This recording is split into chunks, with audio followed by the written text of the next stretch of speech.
Welcome to Policy on Demand's Week in Review. I am Larry Campbell. What would you tell clients are your takeaways from this week? My key takeaway for this week is that enacting legislation that requires bipartisan support can be difficult given the political polarization that exists between Democrats and Republicans. Congress this week has been focused on legislation to continue current funding levels for the federal government beyond September 30, when the government's current fiscal year ends. Government funding bills in particular require bipartisan support. They can't be done under budget reconciliation procedures, as was the case with the Inflation Reduction Act that was enacted recently with the votes of only Democrats. As we speak, Congress is on track to avoid a partial government shutdown when the current fiscal year ends at midnight, September 30. A continuing resolution, or CR, is set to fund the government through December 16. The bigger question has been whether agreement could be reached to address other issues as part of this temporary funding bill. There was bipartisan agreement to support disaster relief funding and continued military and economic assistance for Ukraine.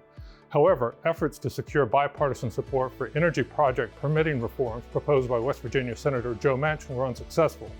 Senator Manchin had made getting a vote on permitting reform a prerequisite for his support of the Inflation Reduction Act. He pulled his proposal from the current CR after it was clear that objections from some Republicans and some Democrats might sink the underlying government funding bill. That said, energy project permitting reform legislation could still be enacted later this year after the November midterm elections. There does, in fact, appear to be some bipartisan agreement that a more streamlined permitting process is needed to get energy resources to where energy is being consumed.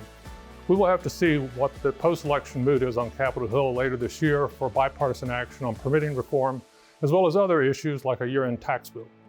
Which question related to policy did you get asked the most, and how did you respond? The key question I've gotten this week is whether Congress is likely to act on a year-end tax bill that reinstates Section 174 expensing. This provision won't be considered on its own. Among the open questions to be addressed is whether the two parties can reach an agreement to provide some level of continued increase in the child tax credit, which is a priority for many Democrats on Capitol Hill. A related question is whether Section 174 expensing is likely to be reinstated retroactively to the beginning of 2022, even if this issue is not addressed until sometime next year. There's certainly precedent for a new Congress reaching back and renewing retroactively expired tax policies, but there's no guarantees that this will happen.